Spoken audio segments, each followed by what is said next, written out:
On dirait un moine tibétain. Ouais.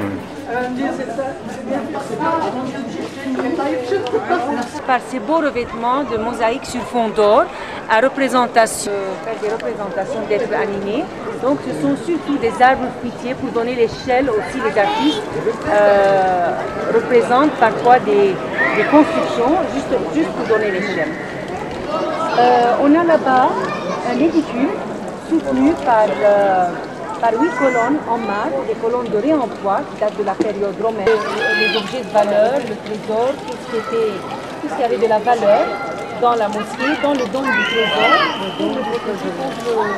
contre les vols éventuels, contre les incendies éventuels. Et là-bas aussi, on a un autre dôme soutenu, mais à la suite de l'incendie, on a refait ce dôme comme on le voit aujourd'hui. C'est le dôme de l'horloge parce qu'il abritait une collection d'horloges que possédait la mosquée. Vous voyez comment la cour est entourée de colonnes vraiment de style très variés.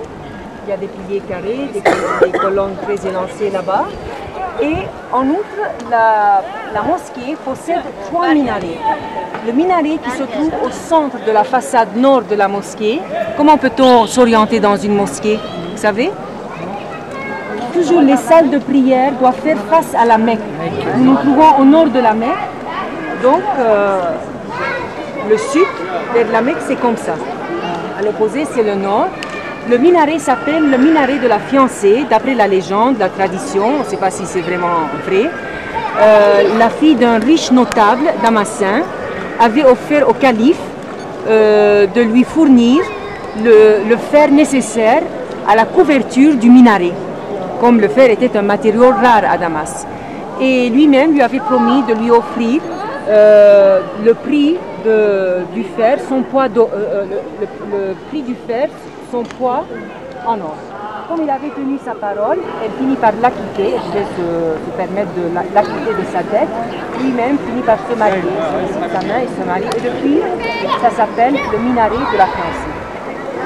Et dans la tradition musulmane, Jésus va revenir au monde peu avant le dernier jugement pour combattre les faux messies de la terre et il descendra, selon la tradition musulmane, par ce minaret. Puis on a un minaret qui se trouve à l'angle sud.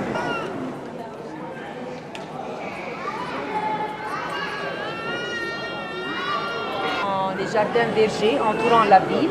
On a des amandiers, des abricotiers. Et puis voilà le fleuve Barada, la rivière pérenne qui irrigue la ville, représentée comme un fleuve paradisiaque. Et comme je vous ai dit, pour donner l'échelle, ils avaient mis des constructions, comme ils ne peuvent pas mettre des personnages. Et le style des maisons est très varié. On a des pagodes chinoises, on a des rappels de style byzantin, là-bas comme le baldaquin, un pourquoi.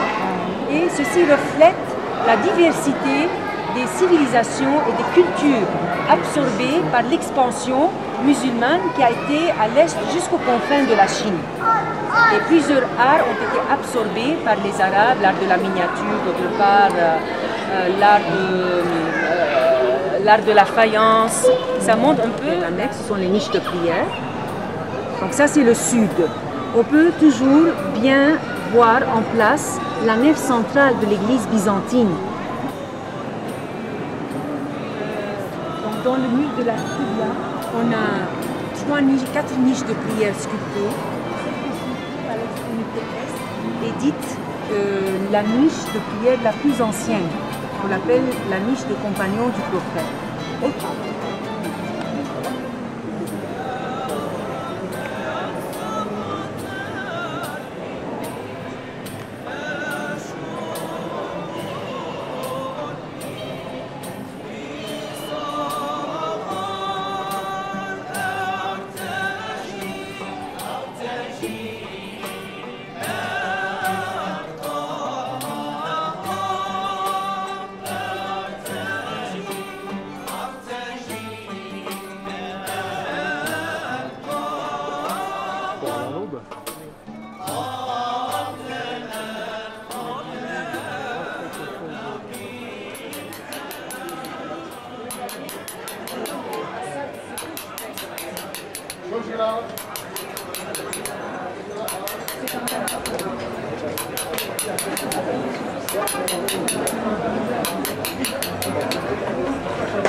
Demeure de l'époque.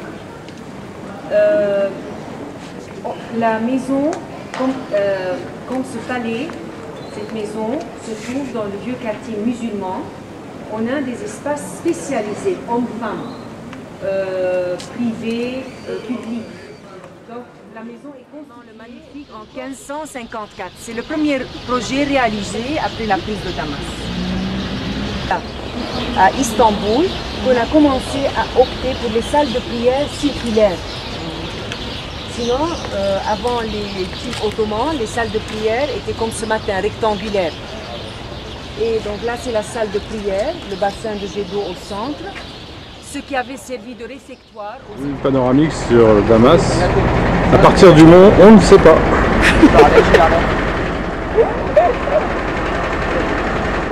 On est à 60 km à vol d'oiseau du Liban. Cette chaîne de l'Anti-Liban aboutit au mont Hermon qui domine la vallée du Jourdain. Et donc là, c'est le centre-ville. On va essayer.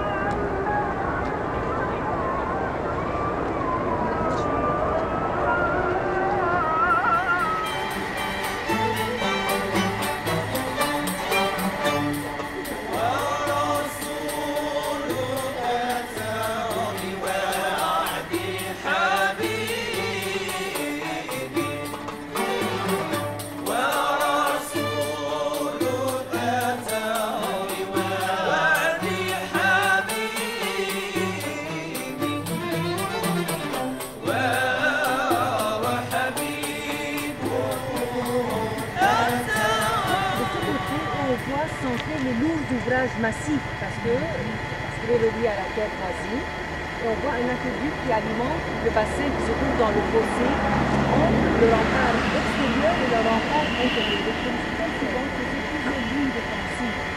Voilà, nous sommes Crac des Chevaliers. Ça, c'est la rampe d'accès pour les chevaux et les visiteurs.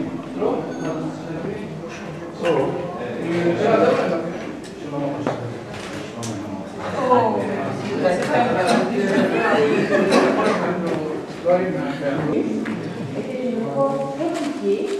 On voit les rails terrestres, on peut descendre pour bloquer le passage de palais, donc on voit bien ici.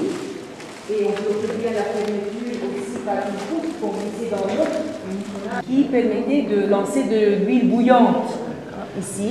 Cette porte donne accès dans le fossé qui sépare le rempart extérieur du rempart intérieur. On va jeter un coup d'œil et on revient continuer la visite par là. Oui, il faut que tu aies bouillante.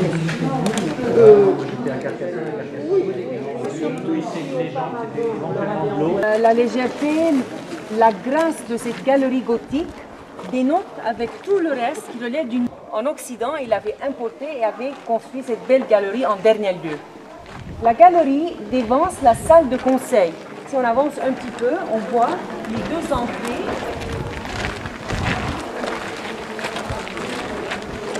Les deux arcs correspondent avec les deux entrées de la salle au conseil. Et derrière la salle de conseil,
Et on va traverser cette longue salle qui longe le bassin qui s'est avéré être les grandes écuries du château fort.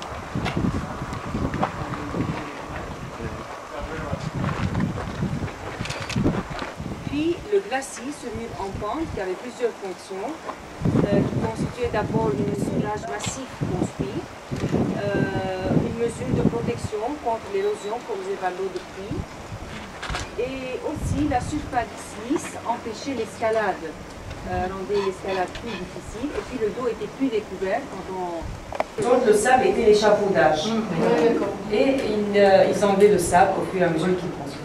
On voit des traces d'enduit aussi par endroits, c'était peint.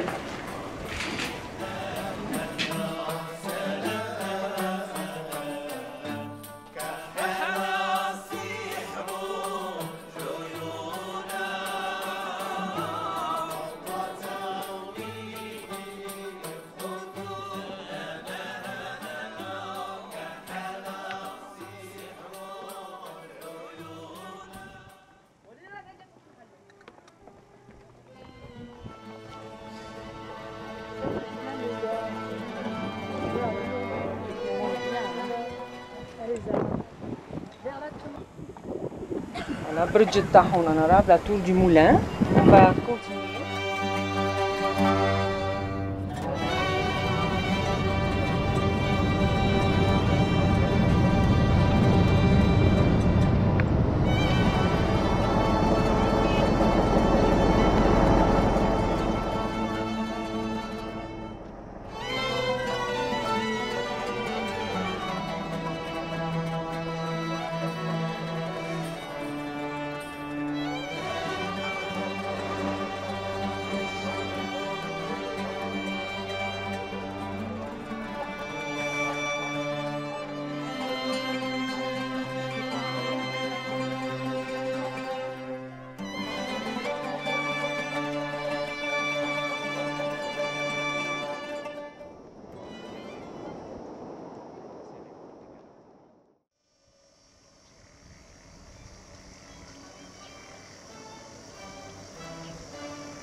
ils ont reproduit les dimensions, mais ils n'ont pas reproduit les structures.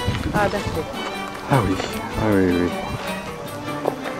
oui. Ici en Orient, à l'occasion de banquets de mariage, de funérailles, toujours on égorge des moutons. C'est comme vous, nous on fait sauter les coups des moutons, vous faites sauter des bouchons de champagne. Voilà. Mais pas pour les enterrements généralement, les bouchons de champagne. Oui, non. Sauf si l'héritage est bon. C'est pas tout de suite. Et ces petites consoles qui font saillie sur les fûts de colonnes, presque à mi-hauteur des colonnes, aussi sont une particularité orientale de cette architecture hybride. On ne trouve pas à Rome.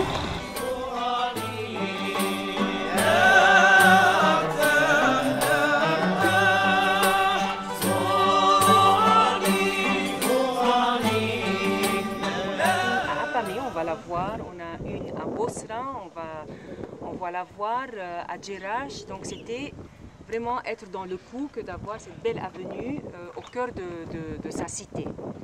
Et à la suite d'un concours de circonstances, il faut imaginer cette cité bédouine comme de nos jours les pays de l'État.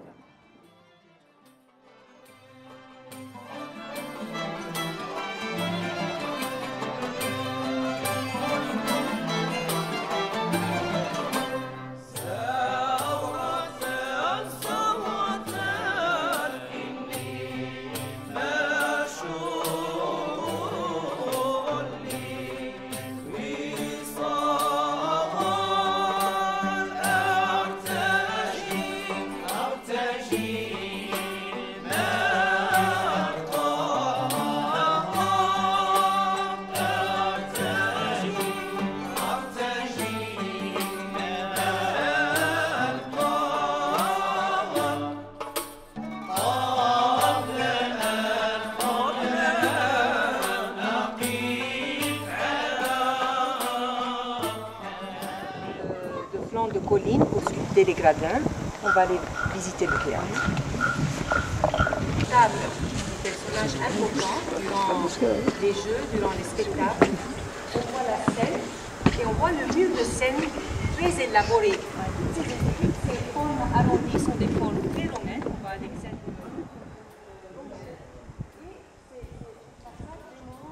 très harmonieuse, très belle, très équilibrée, avec des éléments, les colonnes, des éléments très particuliers et des encadrements très travaillés, très harmonieux dans la constitution de ce mur de scène. Il y avait 5 entrées pour les acteurs. Derrière, c'était les coulisses, mais il n'y avait pas de coulisses. Ça donnait directement dans le portique de la rue. Quand il y avait un jeu, on mettait des draperies pour faire des coulisses temporaires, le temps que durait le jeu. Et il y avait 3 accès pour les spectateurs. Un de chaque côté et un sous la cavea, sous l'auditoire. Ici. Donc on va...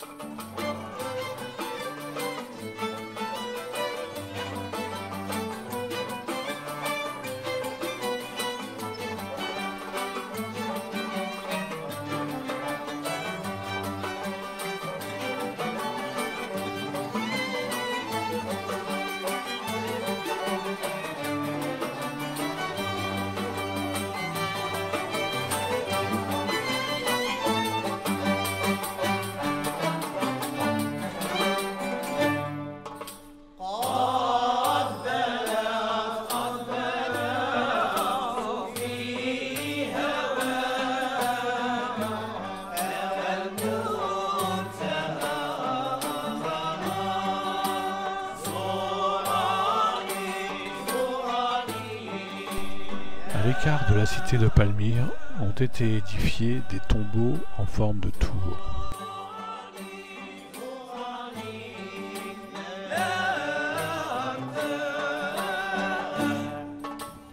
Le paroi du sarcophage inséré dans la niche en haut, on voit le couvercle avec le matelas érodé en haut, et les 5 épouses en bas.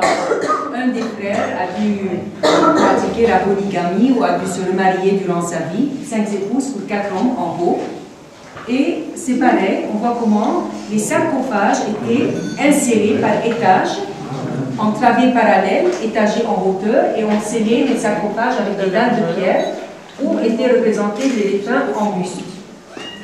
On voit les inscriptions palmyréniennes. Partout en ville, les inscriptions sont bilingues. Les textes sont en grec et en palmyrénien. Les plus courageux sont montés au sommet de la tour pour admirer ce panorama fantastique.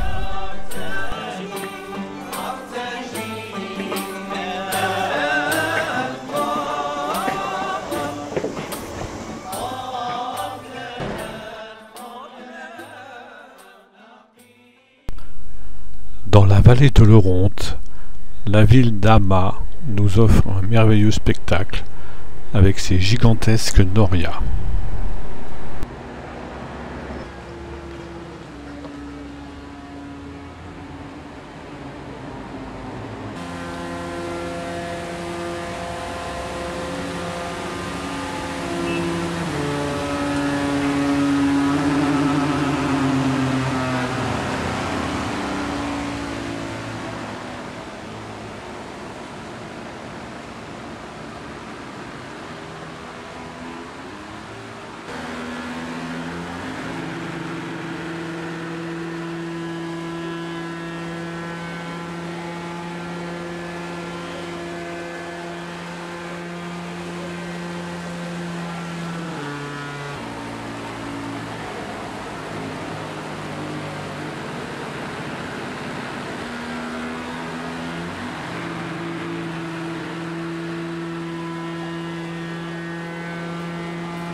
Ce caravansérail de l'époque ottomane est aujourd'hui transformé en un musée de la mosaïque.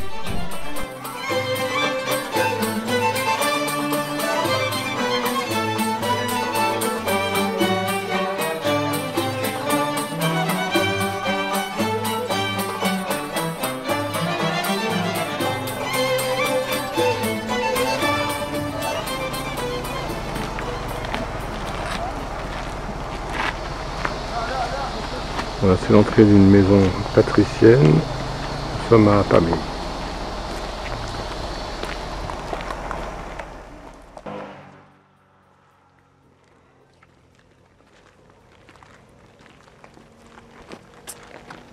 Presque 50 mètres a été construite conformément aux règles d'architecture romaine. On avait respecté les règles d'architecture romaine. Et puis après, plus tard, on a fait l'emblème de ce site, parce que rarement on voit ce style de colonne ailleurs. Et il y avait une troisième console au milieu qui est tombée. Il y avait 3 consoles ici. Cette section a été achevée sous le règne des empereurs antonins de 166 et il portait 3 statues d'empereurs antonins, Antonin le Pieux, Lucius Verus et Marc Aurèle. Ici, devant le temple de Tychéon, on voit les 2 pieds droits de l'entrée.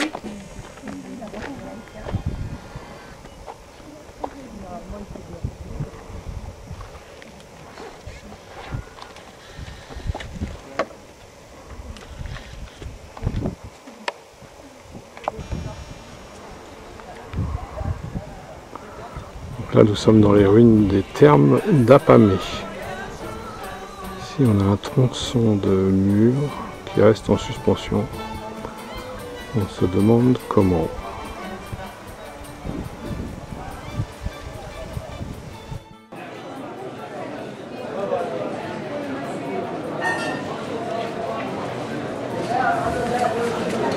Voilà, nous sommes dans un caravansérail en plein cœur du souk d'Alep.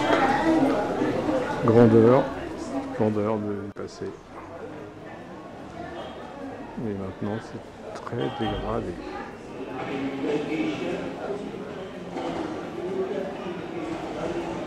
La chose qui était assurée dans cet établissement, c'était le calme et les patients, à partir de leur cellule, étaient calmés au son du bruit de l'eau.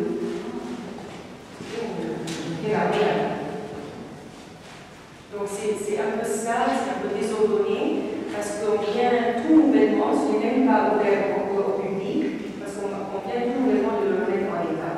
Et quand demain c'est vendredi, donc ainsi c'est le lendemain qu'on visite tout ça, il y a plein de qui ne sont pas ouverts. Donc on vient à côté, on est venu visiter pour le coup. La musique aussi. La musique, on jouait de la musique aux gens, on les calmait avec la vue de l'eau. Et puis quand un malade était rétabli et qu'il quittait l'établissement, il y avait un suivi. Pendant 6 mois, on lui donnait de l'argent, on le suivait, il pouvait revenir à chaque fois, et on l'assistait jusqu'à ce qu'il reprenne sa vie normale, s'il pouvait reprendre sa vie.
Recevez de l'huile bouillante sur la tête à travers, qui passait à travers ce trou, qui est lancé à travers ce trou. Et ce qui est à noter, c'est que là, sur l'axe principal, il n'y a pas d'entrée, c'est complètement bloqué. Dans ces forteresses, on faisait des entrées en chicane, les entrées étaient latérales. On va voir une fois, on sera en France.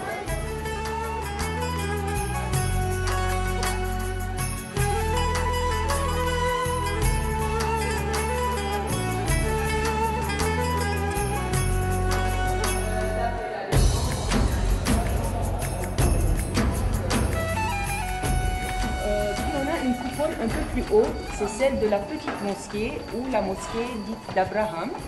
Selon la légende, Abraham parti d'où vers Haran en Turquie pour descendre en pays de Canaan, a vécu pendant un moment à Alep et il trayait sa vache et distribuait le lait aux pauvres. En arabe on dit Halaba al-Shahba, ça veut dire il a trayé sa vache et le nom de la ville en arabe c'est Halab. Halab.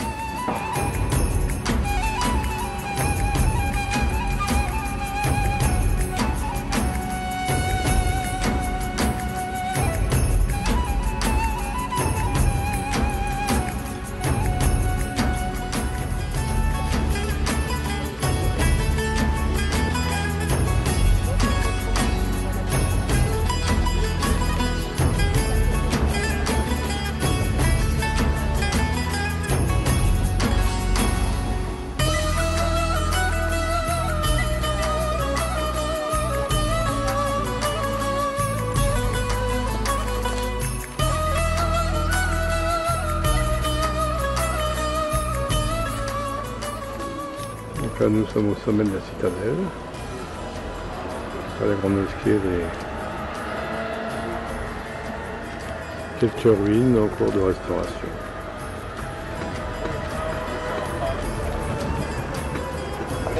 Se trouvait au sud, quand il faisait beau temps, il pouvait prier dans la cour, on voit une niche de prière taillée dans le mur.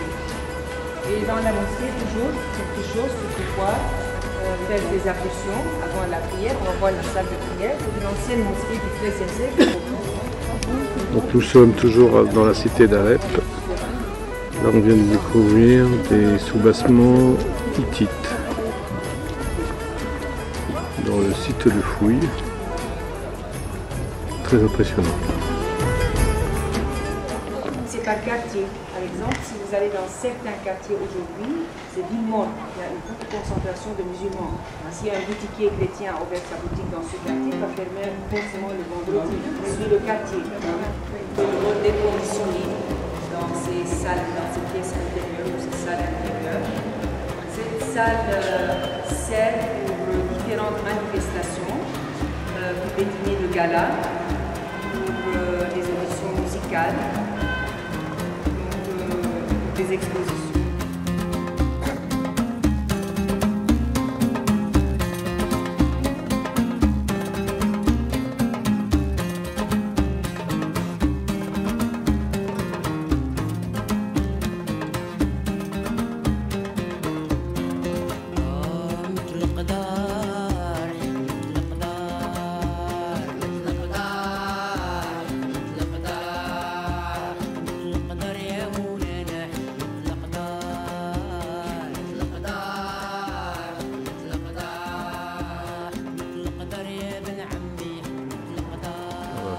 Nous sommes à Alep, c'est l'intérieur d'une maison très belle, une cour intérieure.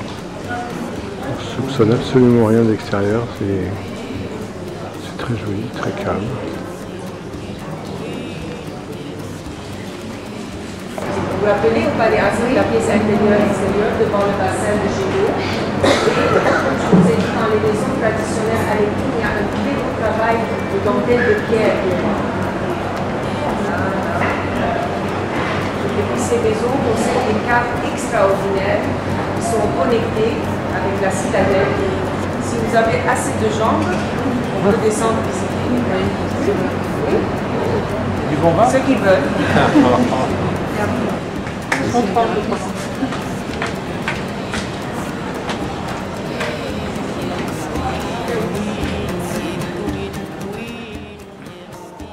Le clocher de l'église grecque-orthodoxe, le clocher de l'église arménienne.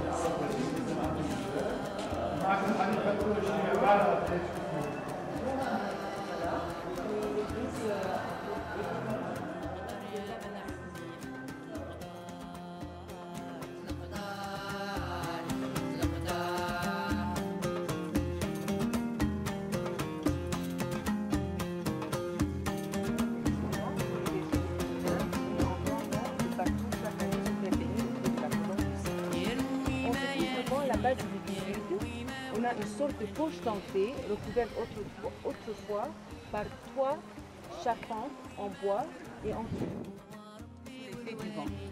Et cette couleur rouge, c'est le bol arménien. C'est le mordant qui fixait la dorure et l'argenture. Tout était rehaussé de doré et d'argenture. Vous voyez les trous, les os dans lesquels étaient insérées les poutres qui soutenaient la charpente en bois. Et puis le tout était recouvert de tuiles.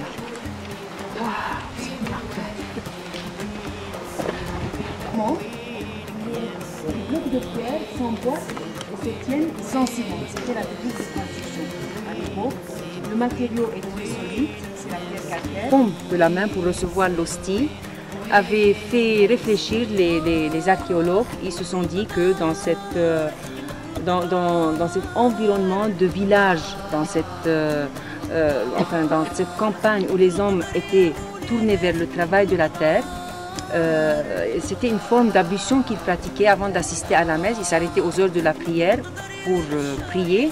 Donc ils se nettoyaient les mains pour recevoir dans leurs mains pures l'hostie.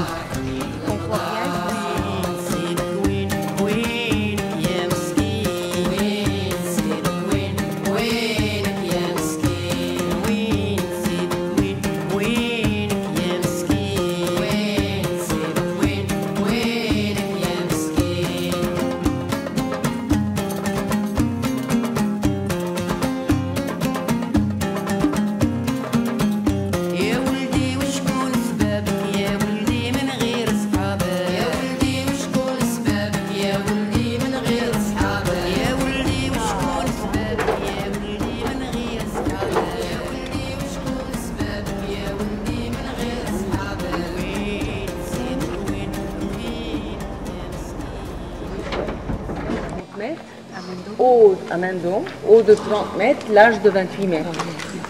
Ah oui, quand même. Et on a laissé 7 aiguilles pour montrer que c'est carrément taillé.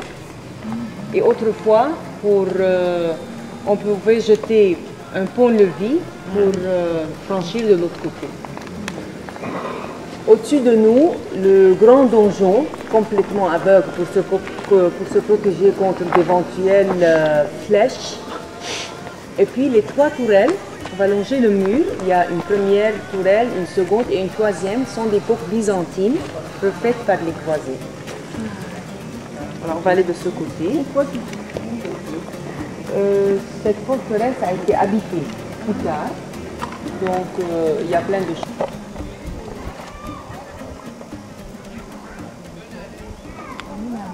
Donc ça c'est le minaret de la mosquée. Et là, la mosquée, où est-ce qu'il en reste? Avec l'entrée en forme de stalagmite.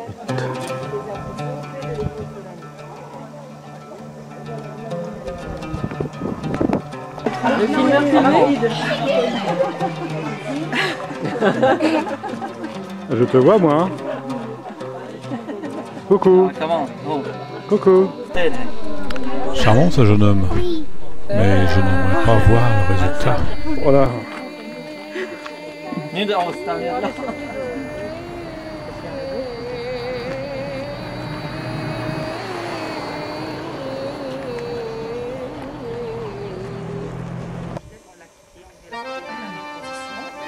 Avec des objets funéraires, des bijoux funéraires, funéraires, avec les morts.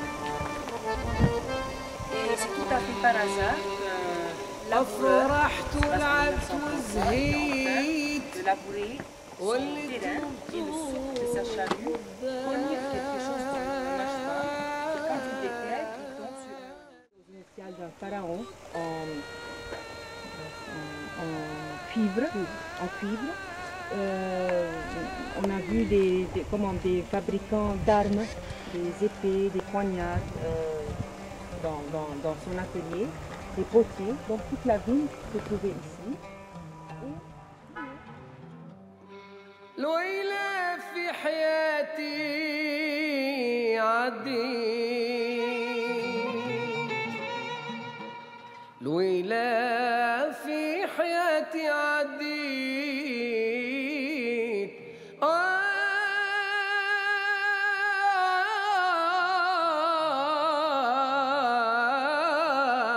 مع الحبيبي كان لي غرام.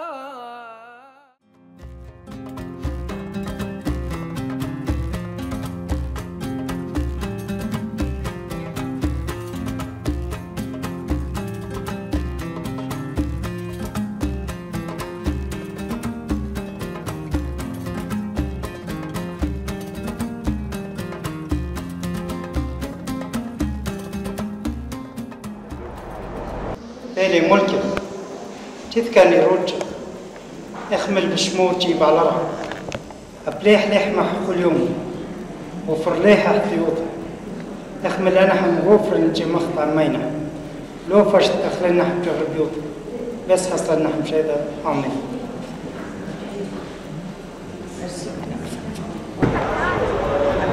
Nous sommes en haut du village de Maloula. Nous venons de franchir le défilé.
Bonjour, bonjour.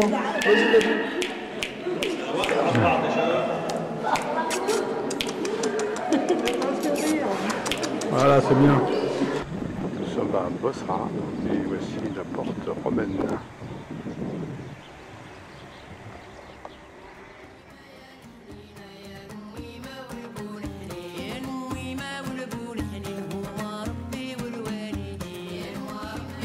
Je suis de romaine.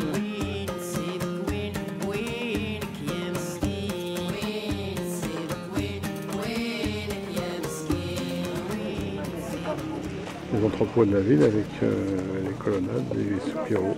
Les colonnes étaient comblées de murs qui abritaient des fontaines publiques. Et là, il y a un canapé, un peu d'imagination, parce qu'il ne reste que, vous voyez, cette colonne isolée ici. On voit d'ici le minaret de la mosquée de Omar, de la mosquée d'Omar, considérée parmi les mosquées les plus anciennes en architecture islamique. Vous allez voir, ce sont des matériaux de réemploi qu'on appelle dans le site romain pour construire cette mosquée, qui date du 7e siècle et elle a été refaite au 12e siècle. Nous sommes toujours à Bosra, dans la mosquée d'Omar du 7e siècle, donc une mosquée très ancienne, construite avec des matériaux de récupération. On en témoigne ces chapiteaux ioniques. Ces colonnes. Le gradin. On voit comment les escaliers radient dans tous les sens et aboutissent devant l'entrée des vomitoires, des vomitoriums qui expulsaient les spectateurs rapidement, qui permettait une évacuation rapide du théâtre. La place de l'orchestre en bas, puis on voit par endroits des rangées de fauteuils où se mettaient les notables en face de nous directement, en bas, puis on voit des loggias, là où il y a les grillages. C'était comme des balcons pour des familles notables au théâtre. Et le mur de scène était constitué d'une double rangée de colonnes superposées en hauteur. Il y a 5 bastions arabes qui consolident la cavea de notre côté, et puis il y a 3 autres qui consolident le mur de scène. On voit des niches dans lesquelles étaient réparties des statues. Et il y a à la dernière rangée une colonnade de style dorique qui épouse la forme du théâtre. Le théâtre a une très bonne acoustique.